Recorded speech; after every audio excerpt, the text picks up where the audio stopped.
Hey everybody, Hoang here, and today we are going to talk about what is most likely the strongest deck in the BT4 English format. So, let's get started. I do want to point out that this video may be longer than the other videos that I've previously done, and that's because there's so many components to this deck that I want to make sure that I cover them all, and one of the biggest components is Blinding Light or Blinding Ray in English. How Blinding Ray works is that it trashes the top card of your security stack and then gives you 2 memory. It costs 0, so it is very similar to what Vulcan Hammer is from the blue color. This card is super powerful because it allows you to digivolve or play other cards without passing your turn. And we may say, well, Vulcan Hammer already does that. Well, Vulcan Hammer only gave you 1. This gives you 2, as well as setting you up to use your security-based abilities. Cards such as Wargreymon, cards such as Pulsepon, cards such as Angewomon, they all synergize extremely well with this card. Not only that, but you cannot be memory choked when you use this card, because even if you get choked at 1, you can set yourself to 3, and then when you're at 3, that's where most of your cards work, so then you can play a card without passing. So it's very powerful, especially given that yellow has some of the strongest level 5 and level 6 in the game. Coming up next, we have the strongest level 5 in yellow, in my opinion, Wargreymon. Wargreymon states, Digiburst 2, one of your opponent's Digimon receives minus 4000 DP. And then he has an ESS that states, when you have 3 or less security, this Digimon gains plus 1000 DP. He does cost 3 to Digivolve into, and he has 7000 DP. So the reason Wargreymon is so powerful is not only does he remove a body on his own potentially with the minus 4, but he has such strong synergy within the color yellow. Minus 4000 DP synergizes really well with cards such as Slash Angemon, Wargreymon, Chaosmon with Valderarm. It's so good. Wargreymon, whenever he swings, can suddenly become a 12k instead of the 11k, which means he's no longer going to die to some of those level 6s in security. This card offers so much to the color yellow. Even in future formats, this card is still ridiculous. This is a powerhouse card. Do not sleep on it. And the other level 5 that I do want to talk about is Angewomon from 1.5. Angewomon first ability is when you digivolve into this card, one of your opponent's Digimon gets a security attack minus 2. Now, this ability it's good, but it's nothing to write home about. The amazing ability, the one that we really run this card for, is its ESS. When attacking, if you have 3 or fewer security cards, you may play 1 yellow level 3 Digimon from your hand without paying its cost. Why this is so insane is that it's not once per turn. And in yellow, we've now received multi-attacking, which means we can swing twice and then call 2 free bodies. And the amount of level 3s that yellow has access to, the quality and the variety is actually insane. And we're going to talk about a few of those, throughout the video, but I do want to point out this card generates so much value. And you may say, well, it's tied to being 3 or less security. We've talked about Blinding Ray. And there are other cards as well that enable you to go to 3 security. Your opponent also has to play around that fact. It's a really powerful card. And one of those targets that you can call off the Angewomon is Bushi Agumon. Now Bushi Agumon is really weird. He's not your average level 3. He costs 5 to hard slam, he has no ESS, and he has a single line of text. It's a single keyword actually, Rush. How Rush works is that Digimon does not suffer summoning sickness. And this is extremely potent because when you call them off of Angewomon, they can immediately attack. So suddenly, it's not just 2 attacks off of Wargreymon. No, it's 2 attacks plus a Bushi potentially. It's 2 attacks plus 2 Bushis even if you have that ability. And if your opponent gives you 3 memory, you can use your Blinding Ray to call an additional Bushi to also swing without passing the turn. Bushi Agumon is a threat, but do keep in mind that you only want to use your Bushi Agumons when you're doing that push turn. Otherwise, you're just losing tempo due to its high cost. So that's why we don't play too many Bushi when we get there. In BT4, yellow has also received a level 7, that is Chaosmon Valderarm. Valderarm states, when you digivolve into this card, you may activate this ability twice. Choose one of your opponent's Digimon and they receive minus 7000 DP, as well as when he's deleted, you gain 3 memory. Valderarm comes from both yellow and green for 6, and he has 14,000 DP.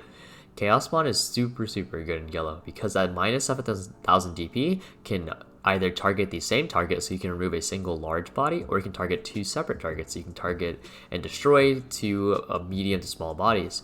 This in combination with Slash Angemon, who is a card from 1.0, which is when Digivolve to minus 8,000, or Wargreymon, who again is Digiburst 2, minus 4,000, you're able to clear whole entire boards. If not, this card is seriously some major firepower regardless. Chaosmon is your strongest security check in yellow, so do keep that in mind. And finally coming up, we have Wargreymon. Wargreymon is 11k DP, 3 to Digivolve into, and his ability states, when attacking once per turn, you may add the top card of your security stack to your hand to unsuspend this Digimon and have one of your opponent's Digimon receive minus 6,000 DP for the turn. This card is nuts. Not only is the minus 6,000 DP a significant amount because it's super easy to combine this with other various forms of DP reduction to remove large bodies or even blockers for that matter, but you get a restand and the card you just get off your security stack is sent to your hand, so you're replenishing resources. Not only are you drawing cards, but you're also removing boards, getting that pressure off. This card really just does everything. It's super powerful. Keep in mind that it is 11k DP, so it is very likely to die to security if it hits a level 6, and so you really want to be aware of this when you swing a security, especially when you're swinging twice. This is one of the strongest level 6s in the entire BT6 format, so keep your eye on it. Now, what you've all been waiting for, the deck list itself. In this deck list, we're going to go over each card, what they really do, and we're going to talk about a little bit about the deck itself. So, Yellow Wargreymon as a whole emphasizes both control and aggressive elements. It has the best of both worlds, really. You have DP reduction, you have multi-attacking, you have free calling. It's super powerful. This deck, whenever it has 3 security, is at its peak. It is extremely powerful as all of your abilities turn on, and a certain card becomes insane at 3. You also can remove almost any body virtually in the game through Wargrowl plus Slash, which kills any 6, except for Nidhogg and the 2 Ancients, and then Chaos Slash can remove whole bodies, and then you have the Wargrey slash Anja Wool to push lethal extremely well. Now, going over the deck list, we see that we have 4 Coralmon to 1 Upamon. This ratio is actually very interchangeable. You could play 4 Upa, 1 Coral. The reason I personally prefer 4 Coral is because the minus 1k comes up in the sense that Wargreymon then suddenly becomes a minus 7k removal, which targets majority of level 5s in this game. Also, minus 1k can be useful in sniping smaller level 3s. However, if you want the draw power to maybe just cycle for your Wargrowmons, your Bushis, your Anja Woolmons, then the Upamon is totally fine. We play 2 Tsukaimon because the vanilla is still very appreciated, especially when you're trying to play for the early game and choke. 2 Healing Salamon because Salamon, if you call it off of the Lucamon, or not Lucamon, but the Anja Woolmon rather, it's still very good because you can ram it in for healing, and it's not that bad of a brick in your hand in comparison to another card we'll talk about. So if we play this card, we are playing for a similar role to that card, aka Lucamon, but we're not risking our early game too significantly. 2 other Salamon from 1.5. This Salamon is ESS when you attack, minus 1k DP, similar to Coralmon, where we want that minus 1 because it allows us to snipe 7k level 5s, and now we can also snipe smaller bodies additionally, so now we can snipe up to 8k, which is pretty nice. 2 Bushi Agumon. Like we mentioned before, we don't want to see Bushi Agumon in the early game because it is used for your push turn, thus we only play 2 to 3 Bushi Agumon if you want. We have a lot of innate draw power in this deck via Wargreymon and TK, so we're not worried about it too much. If you are not comfortable with the fact that we're only running 2, you can run it at 3, or you can just run Upamon. That is up to you. 1 Lucamon. Now, Lucamon is super duper hyped up. He is considered one of the best cards in yellow. However, in my opinion, this card it's good. It's very good, very good, but it's not, the end all be all. Lucamon is extremely costly to play in the early game, unless you call it for free off of Anja Woolmon, but that requires you to be at 3 security, you need to be at 6. It has a lot of conditions that are required for you to get to that point, and if you do hardcast it from hand, it's either a 13 cost or a 5 cost. Lucamon is, while it's very good, I don't want to see it that much in the early game. We want to minimize that. So we only play it at 1 because if we don't see the Lucamon, I'm not too upset. And if we do see the Lucamon, it's going to be at such a small amount that we're going to be okay in the early game. However, a good call target is the Pulsemon. Pulsemon states, on play, if you have 3 or more security, you may draw 1.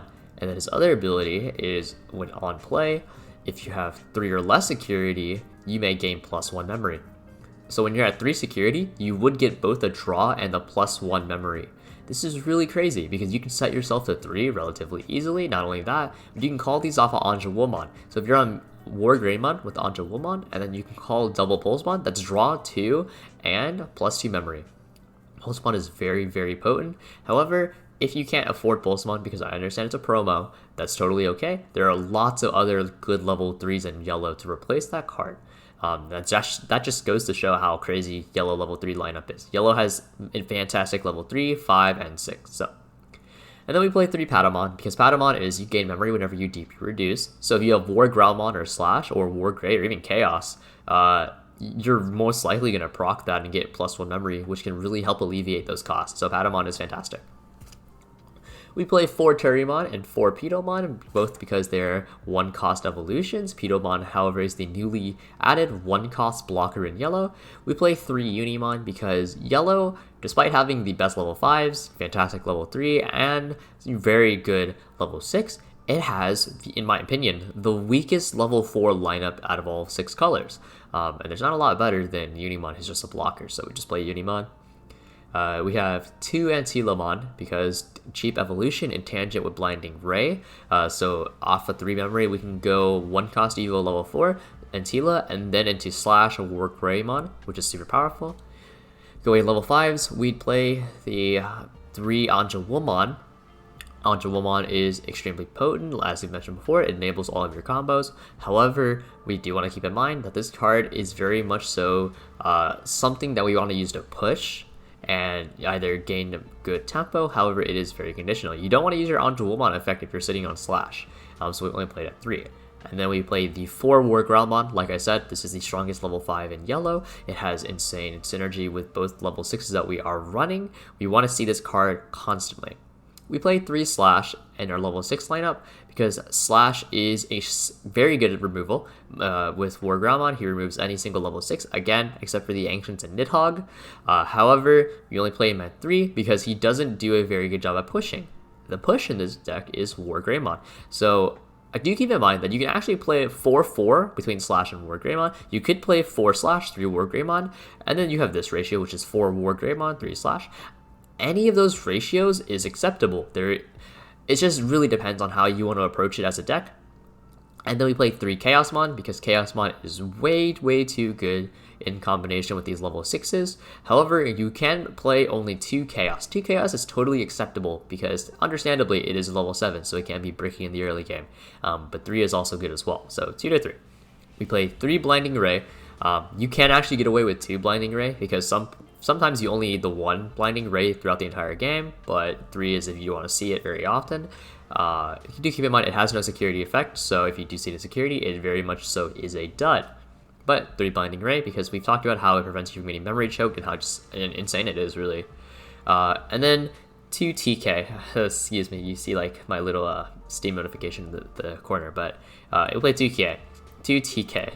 TK is very powerful because it sets you to 3, and if you haven't noticed, a lot of your cards are centered around being at 3 memory, so it's really powerful.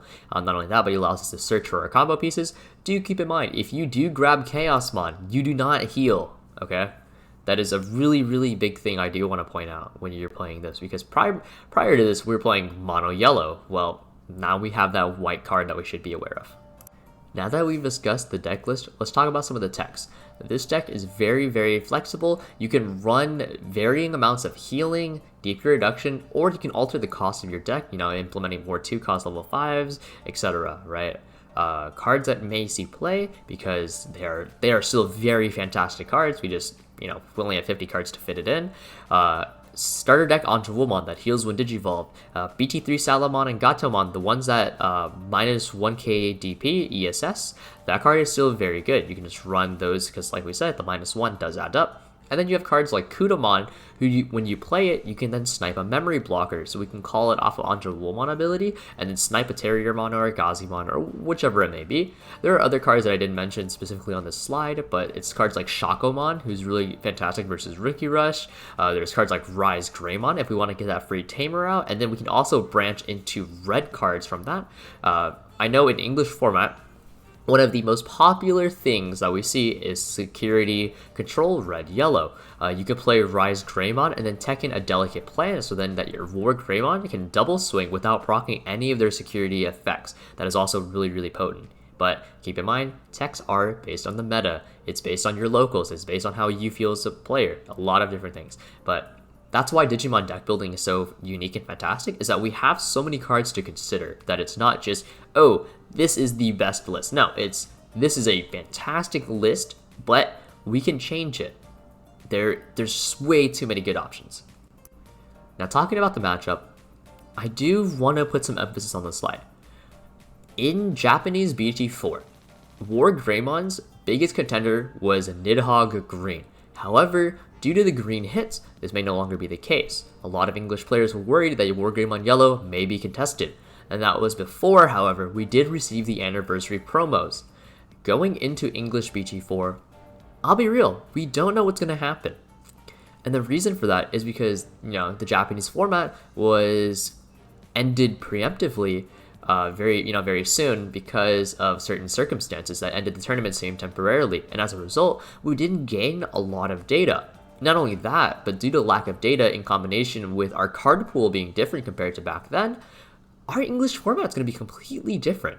So I don't know what deck is going to beat this. However, I'm not saying that there isn't an answer, but I'm definitely going to say it will take a lot of playtesting and a lot of creativity to find the answer. And I do think the answer is going to lie in a deck that did not exist in Japan during their BT4 format. Because, for example, red-yellow security control didn't exist in Japanese 1.5 format, or their equivalent of BT3.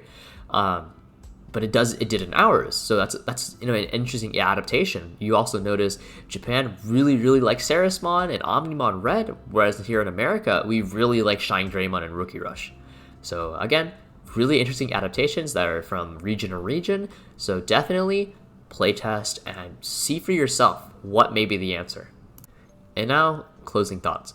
Wargreymon Yellow, at the current moment, is the strongest deck in the English format, unless there is a new adaptation, which is very most likely, considering that, English players are very creative. And I already gave this gist on the previous slide, but yes, we must find an answer to this deck. We cannot rely on other regions to do so because their format was so different compared to ours. And then also keep in mind that BT4 will only last for a little while until we get to BT5, and then, we'll deal with that when we get there. But have fun with this format while you can. It's, in my opinion, when the game hits that really good stride, it starts it off. Because 1.5 was very interesting, right? But in BT4, we get some very creative cards. And going into BT5, I think BT5 is fantastic. I'm so excited to get there all with all of you guys, right? So thank you guys for watching, and hopefully you enjoyed this video. You found it educational. Like, comment, subscribe. But overall, have fun with it and really get into that testing. So thanks.